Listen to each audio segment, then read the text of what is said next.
सियासी समाजी शख्सियत पीर अहमद सईद जान सरहंदी चयो आहे त ताज़नि बरसातनि खां पोइ शहर जी हालत इंतहाई ख़राब थी वई आहे। केतिरनि ई हंधनि ते खॾा पइजी विया आहिनि। शहर अंदरि बरसाती पाणी निकाल न थियण सबबि कारोबार मुकमल बंदि थी वियो आहे, पर ज़िले चेयरमैन सैयद कासिम नवीद गुम आहे। टंडे मोहम्मद ख़ान में प्रेस क्लब में प्रेस कॉन्फ्रेंस कंदे पीर अहमद सईद जान सरहंदी चयो त DC ऑफिस में रेन एमरजेंसी क़ाइमु त कई वई, पर कंहिं हिक बि शहरी खे इंतज़ामिया तरफ़ां वापसी काल न मिली। माण्हू सॼो वक़्तु इंतज़ारु कंदा रहिया, पर का बि मदद न पहुती।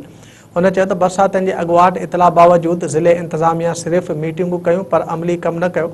हाणे ॿीहर बरसातनि जी अॻकथी कई वई आहे। जेकॾहिं बरसाति थी त शहर ॿुॾी वेंदो, छो त म्यूनिसिपल ऐं पब्लिक हेल्थ खातनि जूं पॉलिसियूं मुकमल तौरु ग़लति आहिनि।